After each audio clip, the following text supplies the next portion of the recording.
ప్రభు అయిన యేసుక్రీస్తు నామంలో ప్రత్యేకమైన వందనాలు తెలియజేస్తున్నాను. అందరికీ వందనాలండి. మరి మత్తయి సువార్తలో నుండి ప్రాముఖ్యమైన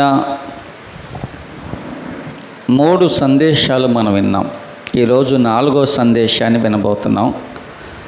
4వ సందేశం ఏమిటి అంటే, మత్తయి సువార్త 18వ అధ్యాయము 3వ వచనంలో నేను చదువుతున్నాను. మీరు మార్పు నొంది బిడ్డల వంటి వారైతేనే గాని పరలోక రాజ్యములో ప్రవేశింపరని మీతో నిశ్చయముగా చెప్పుచున్నాను. ఈ మాట యేసు ప్రభు వారు పలికినటువంటి మాట. మరి యేసయ్య చిన్న బిడ్డలను ఎగ్జాంపుల్గా ఎందుకు చెప్పాడు? మీరు మార్పు చెంది చిన్న పిల్లల వంటి వారైతేనే కానీ మీరు పరలోక రాజ్యములో ప్రవేశింపలేరని మీతో చెప్పుచున్నాను. అంటే యేసు ప్రభు వారు ఇక్కడ ఎవరిని చూపిస్తున్నాడు మనకంటే? చిన్న పిల్లలను చూపిస్తున్నాడు. చిన్న పిల్లలను చూపించి మీరు మార్పు చెంది ఇటువంటి వారైతేనే కానీ మీరు పరలోక రాజ్యములో ప్రవేశించలేరు అని చెబుతున్నారంటే, ఆ చిన్న బిడ్డల్లో ఉన్నటువంటి స్వభావాన్ని ఈరోజు మనం ఒక్కసారి జ్ఞాపకం చేసుకోవాలి. ఆ చిన్నపిల్లల్లో ఉన్నటువంటి గుణాన్ని మనస్సును ఒకసారి మనం జ్ఞాపకం చేసుకోవాలి. మొదటిది ఏంటంటే, వాళ్ళు తొందరగా తమ ప్రవర్తన మార్చుకుంటారు. తొందరగా వారి ప్రవర్తన మార్చుకుంటారు. మనం గమనిస్తే గనక యేసు ప్రభు వారు చిన్న బిడ్డల వంటి వారైతేనే కానీ మీరు పరలోక రాజ్యములో ప్రవేశింపలేరని మీతో చెప్పుచున్నాను. మరి చిన్న బిడ్డల స్వభావం ఏంటి? వారు తమ ప్రవర్తన తొందరగా మార్చుకుంటారు. దేవునికి స్తోత్రం, హల్లెలూయా. చిన్నపిల్లలు ఏ విషయమైనా సరే వారు తొందరగా నేర్చుకుంటారు, తొందరగా మార్చుకుంటారు. ఈ మాట గమనిస్తే గనక వాళ్ళు ఎంత తొందరగా పాఠాలు నేర్చుకుంటారో అంత తొందరగా ప్రవర్తన కూడా మార్చుకుంటారు. మీరు మీ ఇంటిలో ఉన్న చిన్నపిల్లలకి మీరు చెబుతూ ఉంటారు, అటు వెళ్ళొద్దు అని చెబుతారు. అటు వెళితే నీకు అపాయం ఉంది అని చెబుతారు. వాడు ఇక అటు వెళ్ళడు, అటువైపు ఇక వెళ్ళడు. మరి ఈ పని చెయ్యొద్దు అని చెబుతారు, ఇక ఆడు ఆ పని చెయ్యడు. ఎందుకంటే వాడు తొందరగా తన ప్రవర్తన మార్చుకునే స్వభావం చిన్న బిడ్డల్లో ఉంది. గమనిస్తే వాడు ఎప్పుడు అనుకోడు, నేను ఎందుకు మారాలి, నేను ఎందుకు వినాలి, నేను మా తల్లి మాటో మా తండ్రి మాటో నేనెందుకు వినాలి, నేనెందుకు మారాలి అని వాడు ఎప్పుడు అనుకోడు. మనం చెప్పింది వాడు వింటాడు, వాడు చెయ్యొద్దు అన్నది మానేస్తాడు. ఇక్కడ రోమిలికి రాసిన పత్రికలో కూడా ఒక మాట ఉంది, చదువుదాం. 12వ అధ్యాయము 2వ వచనాన్ని చదవండి.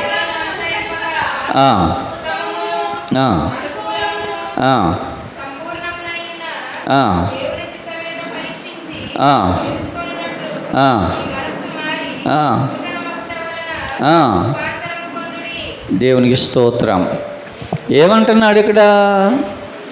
చిన్న బిడ్డ ఎలాగైతే మారతాడో, చిన్న బిడ్డ ఎలాగైతే ప్రవర్తన సరి చేసుకుంటాడో, చిన్న బిడ్డ ఎలాగైతే తన మనస్సును మార్చుకుంటాడో, అలాగే మీరు కూడా మీ మనస్సు మారి రూపాంతరము చెందండి. గమనించండి, యేసు ప్రభు వారు పరిచర్య ప్రారంభించినప్పుడు ఆయన ఏం చెప్పాడో తెలుసా? మత్తయి సువార్త 4:17 చదవండి. అప్పటి నుండి యేసు పరలోక రాజ్యము సమీపించి ఉన్నది కనుక ఏం పొందాలంట అంటే ఏంటి? ప్రవర్తన మార్చుకోమంటున్నాడు. ఎందుకు మార్చుకోవాలి ప్రవర్తన అంటే? పరలోక రాజ్యము సమీపముగా ఉన్నది. పరలోక రాజ్యము సమీపంగా ఉంది. మీ ప్రవర్తన మారాలి, మీ మనస్సు మారాలి. మనస్సు మారకుండా ఎవడు పరలోక రాజ్యములో ప్రవేశించలేడు. కనుక చదవండి.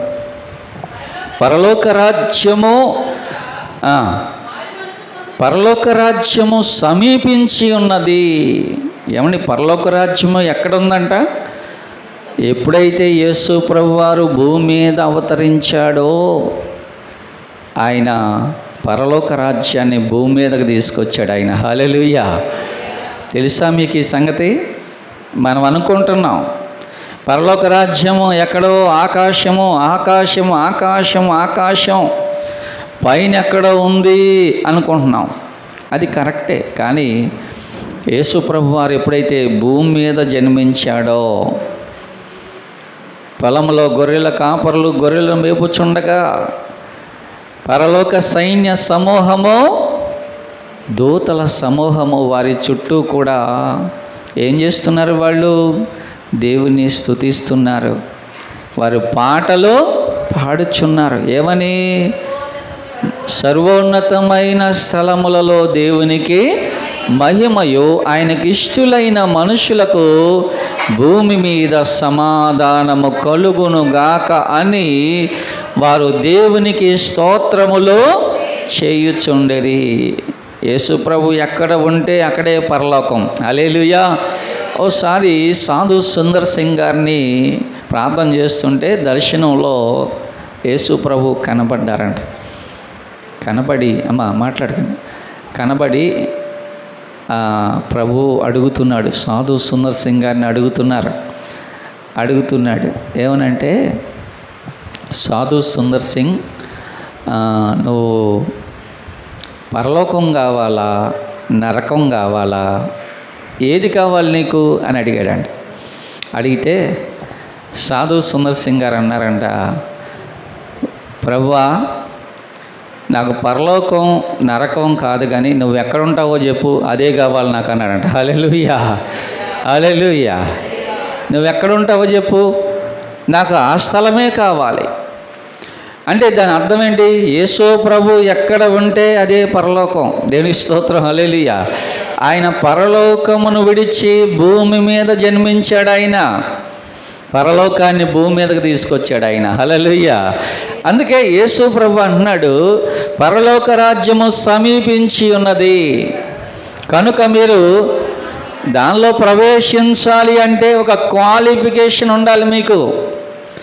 ఆ క్వాలిఫికేషన్ ఏంటో తెలుసా? మారు మనస్సు. మారు మనస్సు. మారు మనస్సు అంటే ప్రవర్తన మార్చుకోవడం, మనస్సును మార్చుకోవడం. మనస్సు మారకుండా, ప్రవర్తన మారకుండా ఎవడో పరలోక రాజ్యములో ప్రవేశించలేడు. ఒక వ్యక్తి మనస్సు మారింది అంటే ఆ ప్రవర్తన కూడా మారిపోద్ది. హల్లెలూయా. చూసారండి, మనసు మారకపోతే ప్రవర్తన కూడా మారదు. మనసు మారిందా లేదా అని ఎలా తెలుస్తుంది? మారు మనసుకు తగిన ఫలములు ఫలించండి అంటే ఆ చెట్టు ఏ చెట్టు అనేది ఎలా తెలుస్తుంది? దానికి ఉన్నటువంటి ఫలాన్ని బట్టి. మనం మారు మనసు పొందామా లేదనే మన ప్రవర్తన బట్టి తెలుస్తుంది. మన ప్రవర్తన మారకపోతే మనలో మారు మనసు కూడా రాలేదు అన్నమాట. మన ప్రవర్తన సరిగ్గా లేకపోతే మన మనసు ఇంకా మారలేదు అన్నమాట. అందుకని మంచి చెట్టు మంచి ఫలమే ఫలిస్తోంది. ఏమంటే చెడ్డ చెట్టు చెడ్డ ఫలమే ఫలిస్తోంది. మన మనస్సు నిజంగా మారితే మన ప్రవర్తన కూడా మంచి ప్రవర్తనే మనలో ఉంటుంది. మరి మారు మనస్సుకు తగిన ఫలమును ఫలించండి ప్రభు చెబుతున్నాడు. అంతేకాదు పరలోక రాజ్యము సమీపించి ఉన్నది, దానిలో నువ్వు నేను మనందరము ప్రవేశించాలి అంటే మారు మనస్సు పొందాలి, మారు మనస్సు పొందాలి. అందుకే పౌలు అంటున్నాడు, ఇదిగో మీరు మనస్సు మారి రూపాంతరము పొందాలి. అంటే దాని అర్థం ఏంటి? రూపాంతరం పొందడం అంటే దాని అర్థం ఏంటి? ఒక చిన్న ఉదాహరణ చెబుతారు చాలామంది దైవ సేవకులు. ఏంటో తెలుసా? గొంగళి పురుగు ఏమైపోద్దంట? అదే రూపాంతర అనుభవం అంటే అదే. గొంగళి పురుగు దాన్ని ఎవరో ఇష్టపడరు, దాన్ని చూచి అసహించుకుంటారు. అది ఎవరికి మేలు చేసేది కాదు, అది ఎవరికి మంచి చేసేది కాదు. అది దాన్ని చూసిన వారు ఎవరో సంతోషించరు, ఎవరు కూడాను ఆనందంగా ఉండరు. అది లోపలికి వచ్చిందంటే దాన్ని వెంటనే తీసి బయట పారేసి దాన్ని చంపేస్తారు. అంటే గొంగళి పురుగు యొక్క అసహ్యమైనటువంటి రూపం, అసహ్యమైనటువంటి రూపం. గొంగళి పురుగు అసహ్యమైనటువంటి రూపం.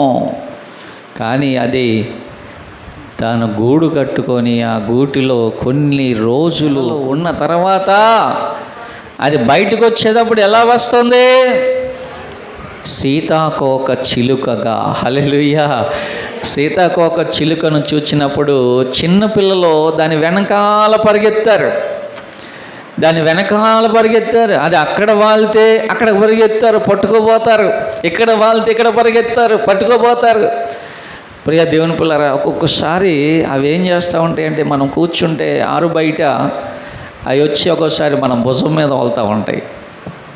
మనం కూర్చున్నప్పుడు మనం దాన్ని వెంటనే చంపేస్తామా? చంపేస్తాం. దాన్ని వెంటనే చంపం. దాన్ని చక్కగా పక్కకి అలా తోసేస్తాం. వాటి మరి గొంగళ పురుగు ఎక్కితే మీదకి ఆ కట్టుకున్న బట్టలన్నీ తీసి పక్కన పారేస్తాం.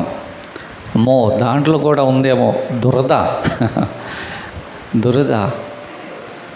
ఇక అది దానిలో కూడా ఉందేమో అని అంత అసహ్యమైనటువంటి రీతిలో ఆ గొంగలి పురుగు ఇప్పుడు ఎలా మారిపోయింది? సీతాకోక చిలుకగా మారిపోయింది. అందమైన జీవితం, ఆకర్షించే జీవితం. ప్రియదేవులరా, ప్రకృతిలో అదొక రమణీయత. దేవునికి స్తోత్రం. హల్లెలూయా, హల్లెలూయా. పౌలు జీవితాన్ని ఒక్కసారి మనం చూస్తే కనుక, పౌలు ఒకప్పుడు ఎలా ఉన్నాడు? ఒకప్పుడు హింసకుడు, దోషకుడు, హానికరుడు. అంటే ఒకప్పుడు ఎంతమందిని కొట్టాడో, ఎంతమందిని దూషించాడో, నోటితో చేతితో హానికరుడు, ఎంతమందిని చంపాడో పౌలు ఒకప్పుడు సౌలుగా ఉన్నాడు. ఆ దమస్కులో ఉన్నటువంటి క్రైస్తవులను చంపడానికి పర్మిషన్ లెటర్ తీసుకొని బయలుదేరి వెళ్తున్నాడు. దమస్కులో క్రైస్తవులు దాక్కొని ఉన్నారు. ఆ రోజుల్లో శ్రమలు విస్తరించిపోయినాయి. సంఘంలో క్రైస్తవులు ఎవరో కూడాను నడివీధుల్లో తిరిగే పరిస్థితులు లేవు. వాళ్ళు క్రైస్తవులు దాక్కున్నారు. దమస్కులో ఉన్న క్రైస్తవులను హింసించడానికి, వారిని చంపడానికి, వారిని లాక్కొచ్చి చెరసాల్లో వేయడానికి ఆ దమస్కు బయలుదేరి వెళ్ళిపోతూ ఉంటే దారిలో మార్గమధ్యంలో ఇదిగో దేవుని దర్శనాన్ని చూశాడు. హల్లెలూయా. ఆ గుర్రం మీద నుంచి కింద పడిపోయి కళ్ళన్నీ కూడాను మూతలు కమ్మేసినాయి, కళ్ళు మూతలు కమ్మేసినాయి. అప్పుడు మనోనేత్రాలు తెరవబడ్డాయి. హల్లెలూయా. అప్పుడు వరకు ఏమనుకున్నాడు? ధర్మశాస్త్రమో, దేవాలయమో, ఏమండి అర్చన, ఆరాధనలో ఇవన్నీ ఇక అదే దేవుడు అనుకున్నాడు అప్పటి వరకు. ఎప్పుడైతే యేసయ్య ఆ వెలుగులో కనబడ్డాడో, యేసయ్య అడుగుతున్నాడు, సౌలా సౌలా నీవేళ నన్ను హింసించుచున్నావు. దేవునికి స్తోత్రం, హల్లెలూయా.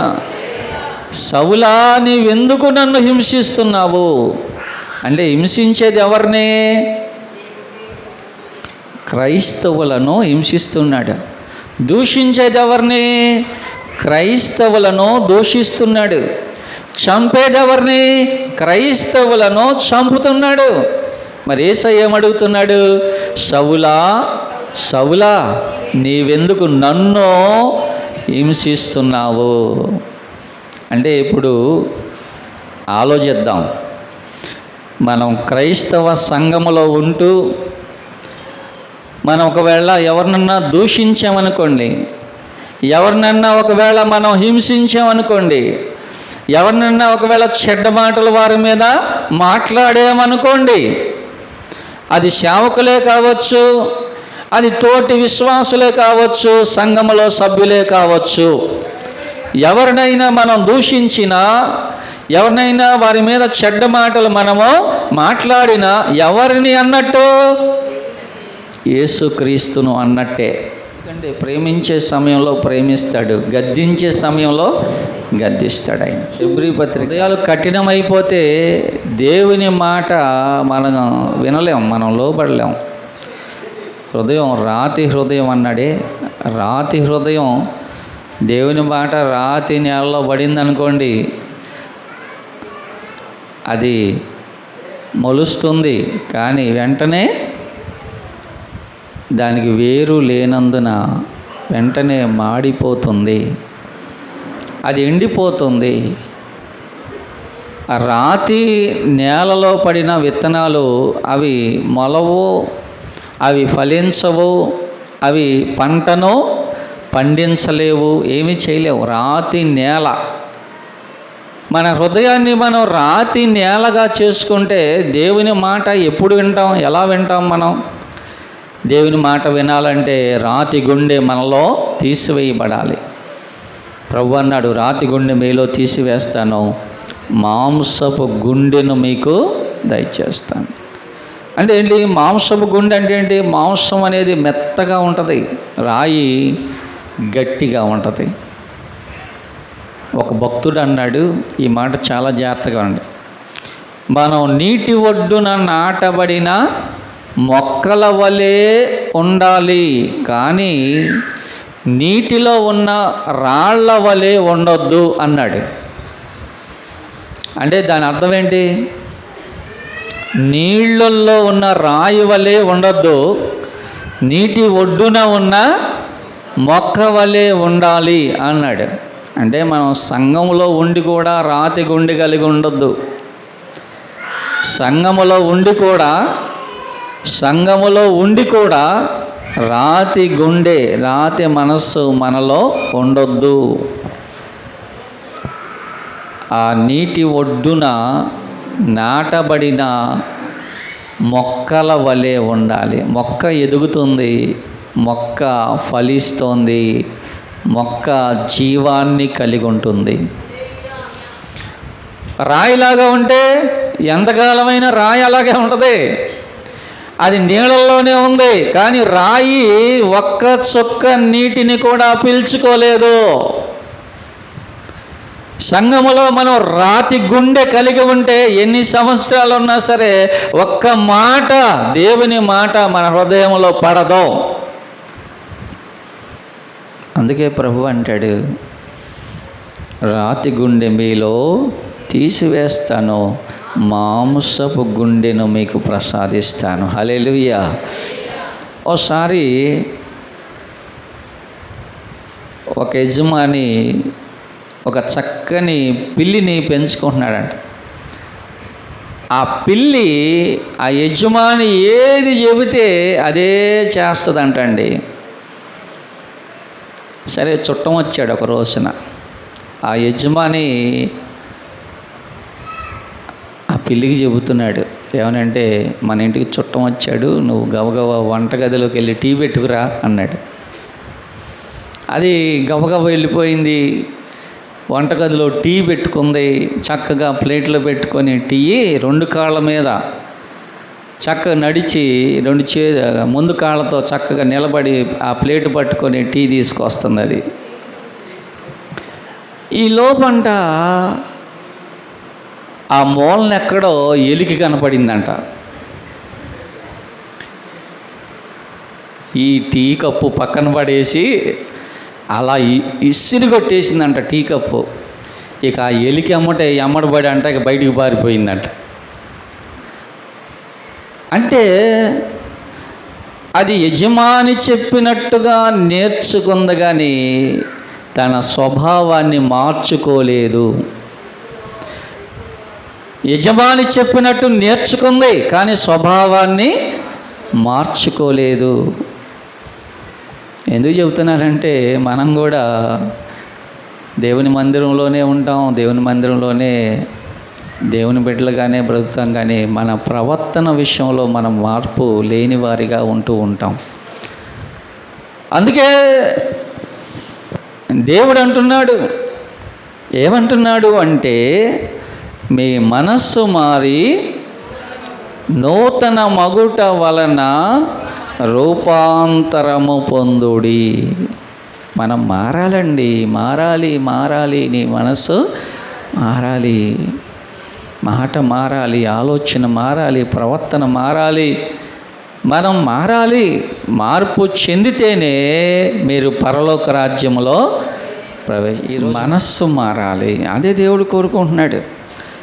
ఇది నెంబర్ 1.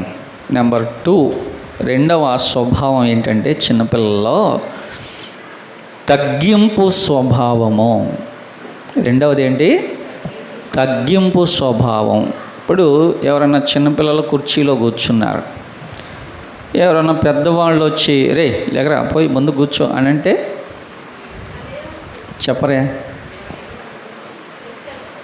ఇక ఆన్సర్ మీదే, ఫిల్ ఇన్ ద బ్లాంక్స్. చెప్పండి. వాడు వెంటనే లేచి ముందుకు వచ్చి కూర్చుంటాడు, అవునా కాదా? మరి ఎవరైనా ఒకవేళ పెద్దవాళ్ళని ఆ మాట అన్నాం అనుకోండి, ఎలా ఫీల్ అవుతారు చెప్పండి?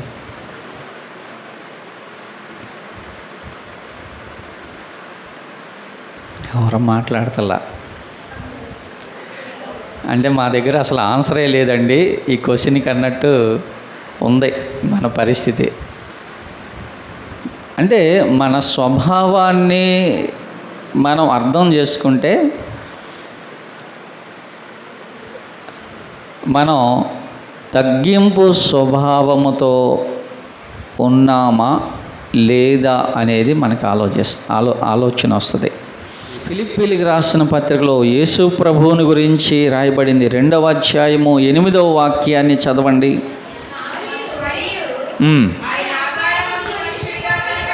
మరియు ఆయన ఆకారమందు మనుష్యుడిగా కనబడి మరణము పొందునంతగా, అనగా శిలువ మరణము పొందునంతగా విధేయత చూపిన వాడై తన్ను తాను తగ్గించుకొనెను. నిజంగా యేసు ప్రభు ఎంత గొప్పవాడండి! ఎంత గొప్పవాడు యేసు ప్రభు వారు, ఎంతో గొప్పవాడు ఆయన గొప్పతనాన్ని గురించి 5వ వచనంలో అంటాడు,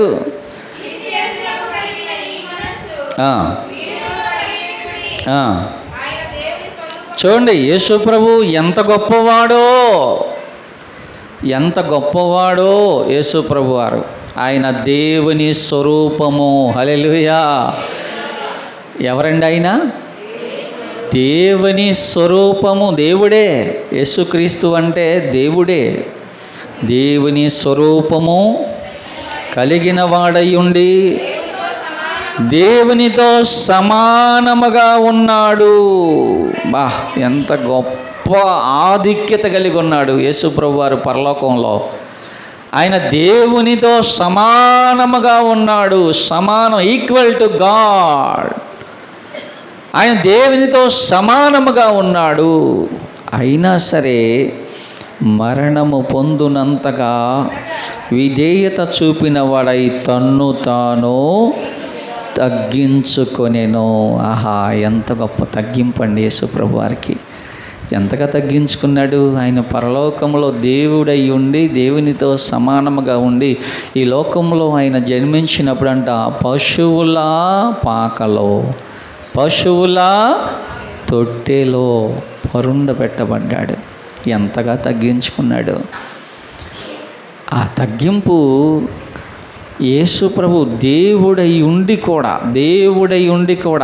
నేను ఎందుకు చెప్తున్నా అంటే దేవుడే తగ్గించుకుంటే మనం ఎంతటి వారం అండి, మనం ఎంతటి వారం. ఇంతలో కనబడి పుట్టుక్కుని రాలిపోతాం. ఎప్పుడు రాలిపోతామో మనకి తెలియదు, కానీ తగ్గించుకోం మనం. కానీ దేవుడు తగ్గించుకున్నాడు. ఎంత తగ్గించుకున్నాడు. పరలోకములో సింహాసనాసీనుడై ఉండి దేవుడై ఉండి కూడా ఆయన పశువుల పాకలో, పశువుల తొట్టెలో ఆయన పరుండబెట్టబడి అంతగా తగ్గించుకున్నాడు ఆయన. ఆ తగ్గింపు మనస్సు మనలోకి రావాలి. ఆ తగ్గింపు స్వభావము ప్రతి విశ్వాసిలో కనబడాలి. అలా తగ్గించుకున్నవాడే హెచ్చించబడతాడు. హల్లెలూయా.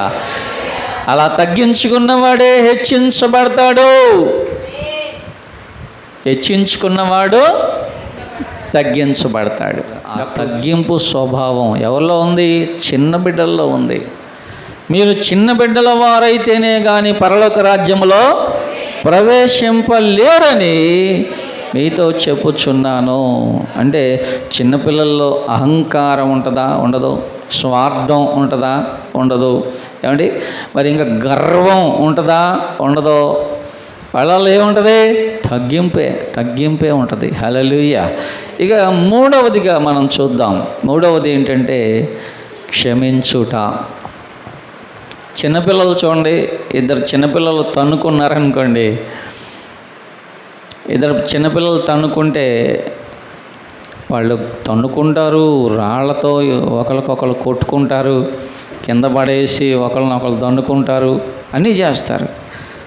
కానీ రేపటి సమయంలో వాళ్ళిద్దరు కలిసి భుజం మీద చేతులు వేసుకొని మళ్ళా స్కూల్కి వెళ్తూ ఉంటారు. దేనికి స్తోత్రం. హల్లెలూయా, హల్లెలూయా. అంటే ఏంటి?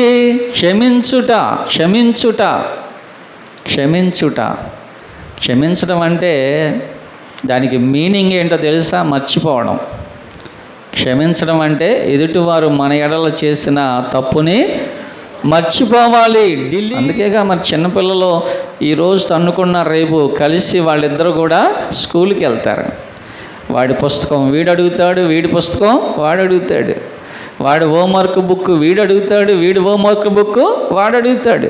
అంటే ఏంటో తెలుసా? నిన్న జరిగిందంతా వాళ్ళు మనసుల్లో నుండి, మైండ్లో నుండి ఏం చేశారు? డిలీట్ చేశారు, తీసేశారు.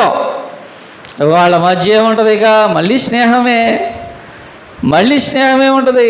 యేసు ప్రభు గారు కూడా అదే చెబుతున్నాడు. ఇదిగో మీరు క్షమించాలి. దేవునికి స్తోత్రం. హల్లెలూయా. క్షమించాలి. అలా క్షమించే మనసు ఎవరిలో ఉంటుందో వారే పరలోక రాజ్యములో ప్రవేశిస్తారు. ఇక నాలుగవది, చిన్నపిల్లలు తల్లిదండ్రుల మీద ఆధారపడతారు. దేవుని పిల్లలు కూడా దేవుని మీద డిపెండ్ అయి ఉండాలి. హల్లెలూయా. దేవుని మీద ఆధారపడి ఉండాలి ఎప్పుడు కూడా. బైబిల్ ఏముంది? యెషయా గ్రంథం 26వ అధ్యాయం 3వ వచనంలో ఏముంది? 23:6లో అంతేనా? 26:3 ఎవని మనస్సు నీ మీద ఆనుకొనునో, అదిగో చూసారా? ఎవరి మీద ఆనుకోవాలంట? ఆనుకోవడం అంటే ఆధారపడాలి. దేని మీద? ఎవరి మీద? విశ్వాసులైన మనము, దేవుని బిడ్డలమైన మనము దేవుని మీద ఆధారపడాలి. అనుదినము, ప్రతిదినము మనం దేవుని మీద ఆనుకొని ఆధారపడి మన విశ్వాసముతో దేవుని సన్నిధిలో మనం జీవిస్తూ ఉన్నప్పుడు మీకు ఏది ఇష్టమో అడగండి, మీరు అడిగినదంతా కూడా నేను మీకు అనుగ్రహిస్తాను. హల్లెలూయా. ఆధారపడాలి. సామెతల గ్రంథం 3వ అధ్యాయం 5వ వచనంలో కూడా ఒక మాట ఉంది. లాస్ట్గా ఇది చదివించి ముగించేస్తాను చూడండి. నీ స్వబుద్ధిని ఆధారము చేసుకొనక, నీ పూర్ణ హృదయంతో నీ స్వబుద్ధిని చదువు, మళ్ళీ ఆ మాట చదువు. నీ స్వబుద్ధిని ఆధారము చేసుకొనక, ఏముంది అక్కడ?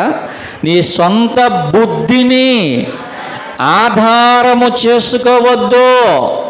నీ స్వబుద్ధిని ఆధారము చేసుకుంటే మన స్వబుద్ధి మనలను ఎక్కడికి నడిపిస్తుందో మనకే తెలియదు.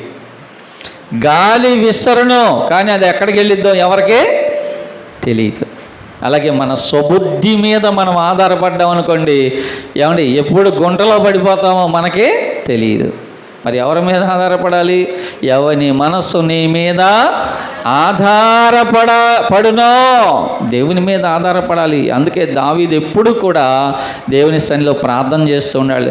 ప్రభువా, ఇదిగో నాయన, నా నీతికి ఆధారమగు దేవా, ఇరుకులో నేను మొరపెట్టగా విశాల స్థలబందు నీవు నాకు ఉత్తరమిచ్చితివి. నా నీతికి ఆధారమగు దేవా.